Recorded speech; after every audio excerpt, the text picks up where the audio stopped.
कदम आहे। अहिड़ा माण्हू जीनियस माण्हू हूंदा आहिनि जेके समाज में रोशनी ऐं किरणे जी हैसियत रखंदा आहिनि। असांजी सकाफ़त जेका आहे उहा तमामु पुराणी आहे, 5000 साल पुराणी। सकाफ़त जा अमीन आहिनि। उते ई छो त सकाफ़त जो बुनियादु सिंधू दरिया जे वहुकरनि जिते जिते दरिया वहंदो हो ऐं पतड़ हूंदा हुआ उते शहर हलिया ऐं उते ई सकाफ़त जो बुनियादु पियो।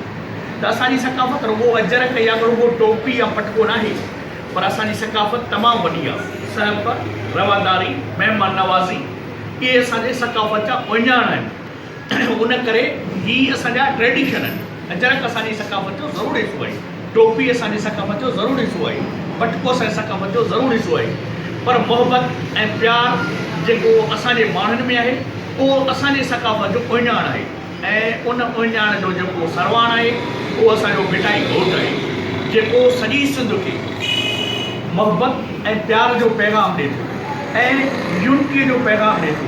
ऐं हींअर सिंध में हिकु असांजी हिस्ट्री, मोहन जो दड़ो, तारीख़, तहज़ीब ऐं कल्चर ऐं ॿियो लतीफ़ जेके यूनिटीअ जी अलामत आहिनि। उन करे जो जॾहिं कल्चर जो अमीन शाह जहिड़ो जीनियस माण्हू हुजे जंहिं हिते जे पसमानदा तबिके जीअं जॾहिं गुरगलियूं मथनि ते खारियूं खणी ईंदियूं आहिनि त लतीफ़ हुनजी ॻायो आहे त मथनि टुबकड़ा चिकंदड़ियूं अचनि, कुड़ियूं मुकलियूं घर सिर पेरनि, इहो वड़ वेड़ी चन मूं लोड़ी ॾे लिखियो। हुन त पंहिंजे कल्चर जो हिसो, पंहिंजे सकाफ़त जो हिसो सभिनी खे समेटियो आहे। ऐं एॾो ई असांजो कल्चर ऐं सकाफ़त संघारी आहे जो असां ते हाकिम रहिया आहिनि, पठान रहिया आहिनि, अरब 300 साल हिते रहिया आहिनि, तुर्खान रहिया आहिनि, मुग़ल रहिया आहिनि, पर सिंध जो कल्चर ऐं सिंध जी सकाफ़त ऐं सिंधू दरिया में एॾी हिकिड़ी कशिश आहे जो उन्हनि सभिनी खे सिंधी बनाए छॾियूं।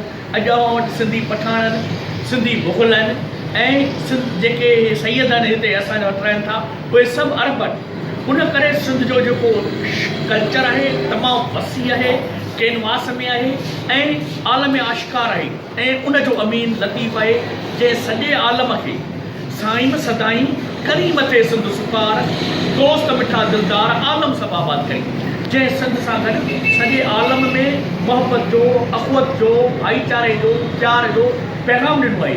त जॾहिं एॾो रिच कल्चर हुजे ऐं उन लाइ हुकूमत खे जेको आहे उहो अपनाइणु खपे हिन जॻह ते कल्चर खे ऐं टोपीअ खे, अजरक खे ऐं असांजे हिन रवायतुनि खे जेके असांजूं सुघड़ कचहरियूं आहिनि, मच कचहरियूं आहिनि या औरतुनि जो जेको लाॾो आहे, अॻे लाॾा ॻाया वेंदा हुआ, हो जमालो ॻायो वेंदो हो।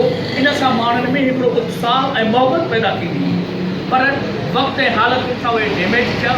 हाणे जेको मोराई साहिबु जेको क़दम खयो आहे त उन सां गॾु असांजा जेके लाॾा आहिनि, असांजो कल्चर आहे, असांजी रली आहे, असांजो अजरक आहे, असांजी टोपी आहे, उहा जंहिं पंहिंजे पीठ ते पहुचे पई उनजो वॾो मिसाल आहे।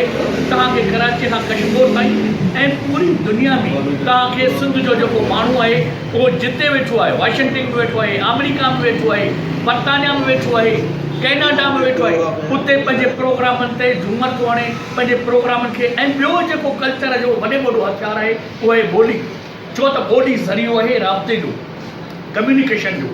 उन करे ही हिन मीडिया जे, सिंधी मीडिया जे, इलेक्ट्रॉनिक मीडिया जे अचण सां सॼी दुनिया जा जेके सिंधी माण्हू आहिनि ग्लोबल विलेज हिकु ॻोठ में तब्दील थी विया आहिनि। ऐं उन्हनि हिन कल्चर खे प्रमोट करण सां जेको असांजा ॿाहिरि सिंधी घटि ॻाल्हाईंदा हुआ, हाणे उहे शौक़ सां सिंधी सिखनि था, सिंधी ॾिसनि था, सिंधी पढ़नि था। उन करे हीउ जेको असांजो कल्चर आहे इंतिहाई प्यार ऐं मोहबत वारो आहे ऐं हिन लाइ महिराण टीवी ऐं उनजो सरवार जज़्ब आहे।